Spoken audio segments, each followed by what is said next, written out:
Mortgage rates have been back below 7% for 3 days now, and the 10-year broke below a key support level last week after last week's CPI report showed inflation is cooling faster than expected. We also saw a big jump in the number of people applying for mortgages, though when you see the chart, keep in mind we're working off record lows. Overall inventory is looking more and more healthy every week, and we've actually got about 38% more homes on the market now than we did a year ago, but new listings are still lagging way behind. We're covering all of this and much more on this week's Market Update. My name is Michael. I'm a real estate agent here in the Dallas area, and every Monday I give you a weekly update covering all of Dallas and Collin counties as well as the national market. We're looking for trends. We're tracking mortgage rates as well as mortgage purchase applications, as that's our best leading indicator to what demand will look like 30 to 90 days from now. We're looking at things like median list price, days on market, how many homes are having price decreases, what's inventory looking like, and if you stick around until the end, it's my favorite part, the top 10 ranked charts of the hottest and coolest cities and zip codes in all of Dallas and Collin counties. If this sounds like something you're into, make sure and hit the subscribe button. And if you're looking to buy or sell in the Dallas area, whether it's next week or next year, I'd love to connect. I've helped every one of these yellow dots find their little piece of Texas, and I'd love to help you too.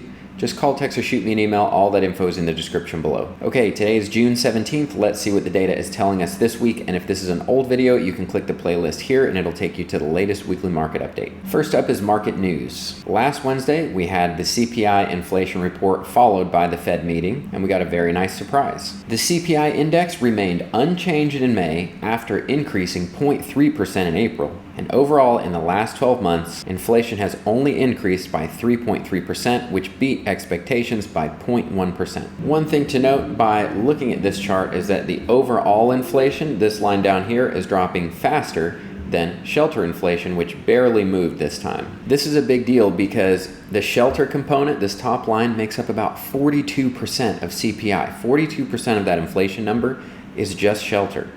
A lot of people don't realize this. Shelter is a massive part of these inflation numbers. So the fact that housing has remained so expensive and is not dropping quickly, yet inflation is dropping quickly, tells us that actual inflation outside of shelter is gone everywhere except the housing market. And I also want to clarify, I'm sure that you're aware that housing has gotten more and more expensive, so it can be confusing to see that it looks like inflation is dropping when you know housing is getting more expensive. Both prices are going up, as well as mortgage rates are making it less affordable. So inflation in the housing market is not going away. But this data line says it is. Why is that? That's because the shelter component doesn't look at or care about housing prices or affordability.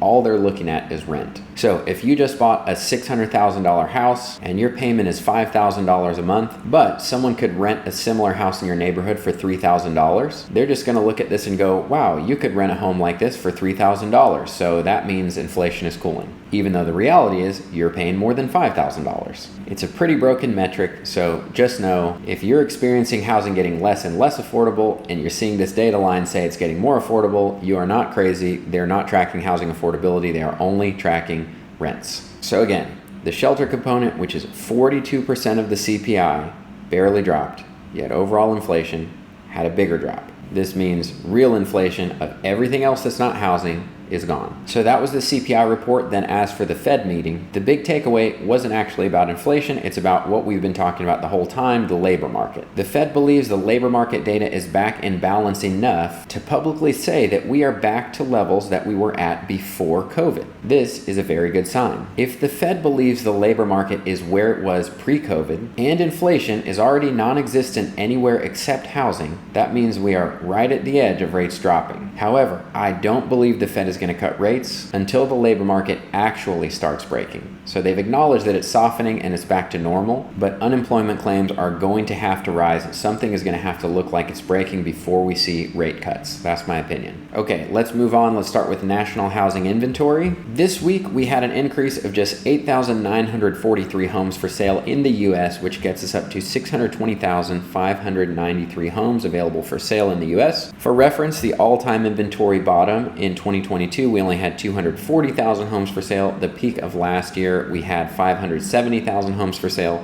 And for reference, this same week in 2015, we had about 1.175 million homes for sale.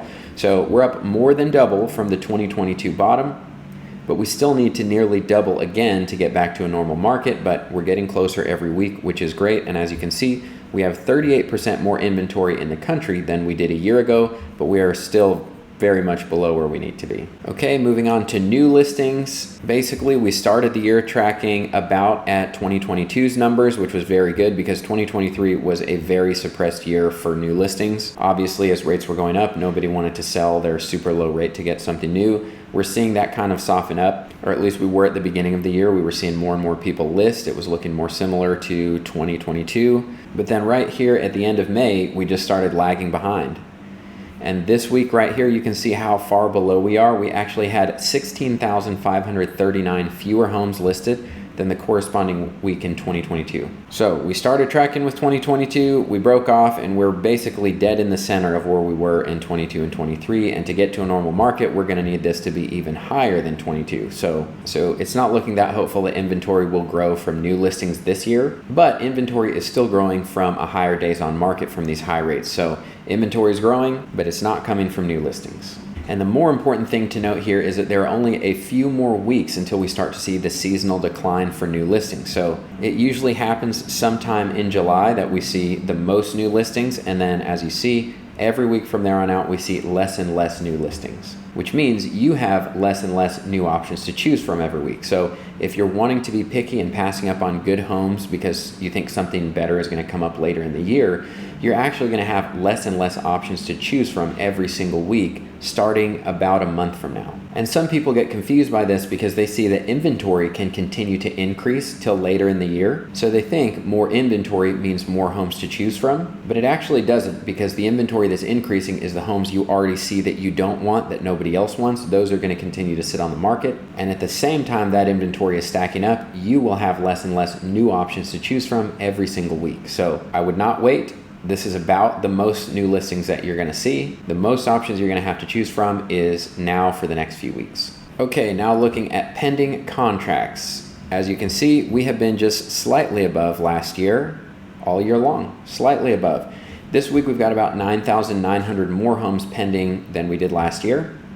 And this is very interesting because, as you're about to see in a minute, we've got way less people applying for mortgages this year, yet we're clearly having more sales. And that's just interesting to me. Then the last thing we cover nationally here is the number of homes having price cuts.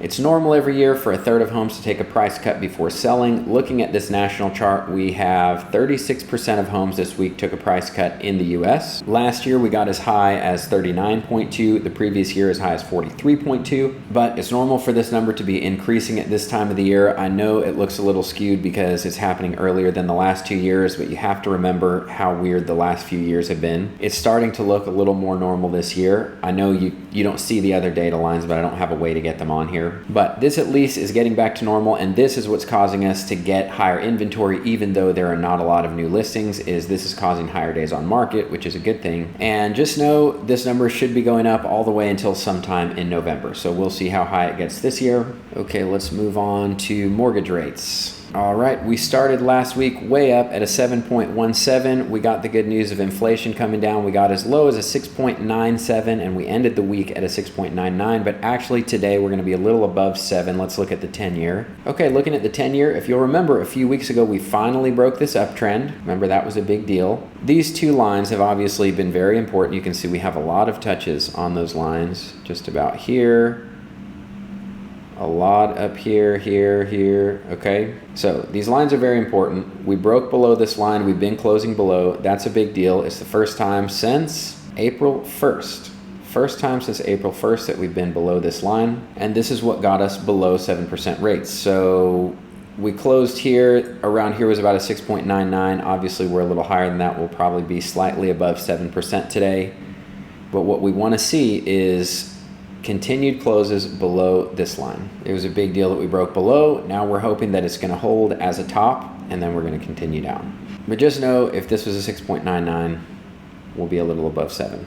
Okay, now looking at mortgage purchase applications. This week we saw a 9% increase. You see that big jump? That's a 9% increase, but again, we're working off record lows. We were almost to, we were about the second lowest point that we've been last week, and we jumped all the way up to where we were about, well, it's where we've been most of the year, right up to where we've been most of the year. So 9% sounds like a big jump, but all it really did was get us right back to where we've been. And there's no reason to believe that mortgage demand is going to grow in any significant way with rates as high as they are, which is why you still see a ton of new construction still offering between 4.5% to 5.99% rates. That's where there's a lot of demand for home buyers. So until mortgage rates get down there closer to a 6%, we're not going to see any significant increase in the number of people applying for mortgages. And I also want to point out, this is national data. You have to keep in mind, Dallas-Fort Worth is the #1 fastest growing market in the entire country. It's why Dallas home prices have appreciated over 21% in the last year. Most of the country is nothing like that.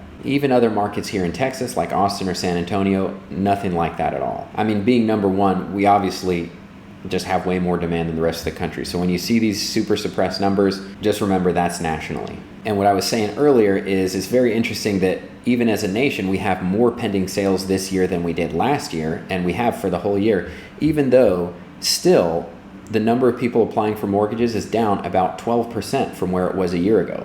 So 12% less demand, yet we're having more sales, which means the people applying are more serious than they were a year ago. In other words, if you're applying for a mortgage right now, you know that your rate is going to be around 7%, or for new construction somewhere in the 5 to 6% range. You accept that and you're ready to buy. Okay, before we move on to the local market data, if you're looking to buy or invest in a home here in Texas in 2024, 3 things. 1, I've had a lot of investors buying new construction right now, and I found a builder last week who is offering as low as a 5.5% mortgage rate even to investors, which, if you know, anytime you see these low rates advertised, that's only for people who are going to live in the house. That is literally never for investors. I've actually never seen any builder offering this low of a rate for investors. If you didn't know, buying a home as an investment, you're going to have typically almost a 1% worse mortgage rate than if you were buying as a primary. So if rates are at 7% for a primary, you can expect to be at about a 7.8% if you're buying as an investor. So to be able to get a 5.5% is unheard of. So if you're interested in investing here, check out this video next. It's a house tour of the actual home that's offering that 5% rate, as well as what kind of numbers you can expect for rents and everything. That's all in that video, so go watch that next. Number 2, if you don't want to go broke buying a house, I've made a course for you, which includes a new and improved version of my max affordability calculator, as well as a budgeting tool, where you will discover your actual spending habits straight from your bank account and find out with 100% accuracy how much home you actually can afford, as well as how much that monthly payment will get you in today's market. And then number 3, if you want to just master the home buying process here in Texas, I've made 2 courses, one for new construction, one for pre-owned home, as they are very different experiences. And all of the links for all of these courses are down in the description below. Okay, now let's move on to the local markets, starting with the MLS data in Dallas County. We had 575 new listings. That's 38 less than last week. 274 closings. That's 39 less than last week. Of the homes that closed, 71 were immediate sales, meaning they contracted within the first week.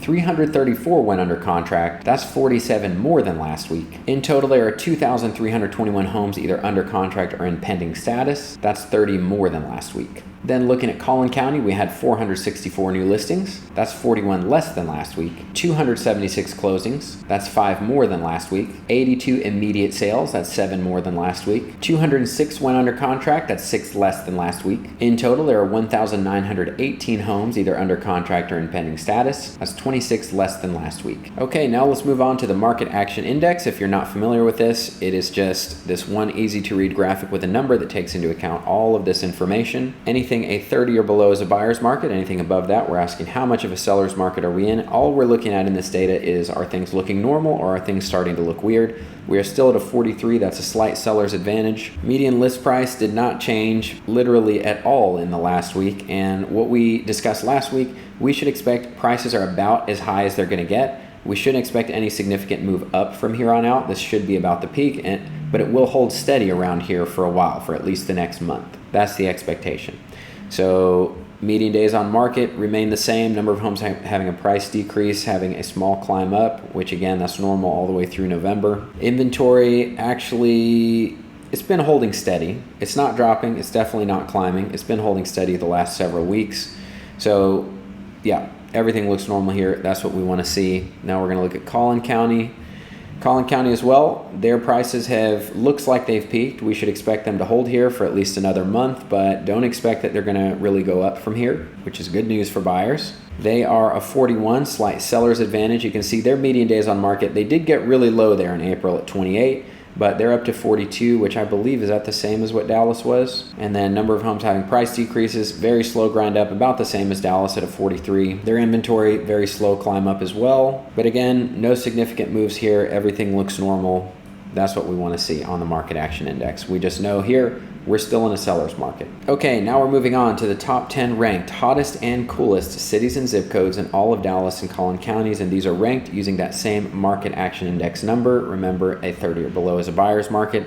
So let's start with the hottest cities. This week what changed is Louisville heats up one to take the number 1 spot. Carrollton heats up one to take number 2, and Coppell, which was number 1, cools off to number 3. Grapevine remains. Lancaster heats up one. Plano cools off one. Richardson remains. Garland heats up one. Ferris cools off one, and Balch Springs remains. Then we like to zoom in at specific zip codes. You can see a 60, almost 69. That is a crazy hot zip code. That's Carrollton 75010, followed by Louisville 75067, Carrollton 75007, Plano 75025, Coppell 75019, Richardson 75080, Plano 75023, Plano 75093, Louisville 75077, and Grapevine 76051. So if you live in any one of these, congratulations, you could sell your home for top dollar. You're in a very hot market. Now we're looking at the coolest cities. The absolute coolest remains and has been the only buyer's market in DFW for a long time. This is Van Alstyne, followed by Leonard, cooled off one this week. Lavon heats up one. Prosper, Salina, Nevada, Rockwall, and Blue Ridge all remain in their same spots from last week, and then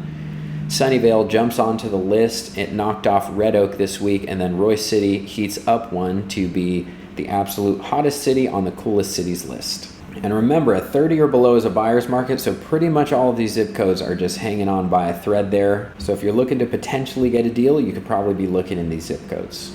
Remember, if you're looking to buy or sell in the Dallas area, whether it's next week or next year, I'd love to connect. Call, text, or shoot me an email. All that info is in the description. Thank you for watching. I'll see you in the next video.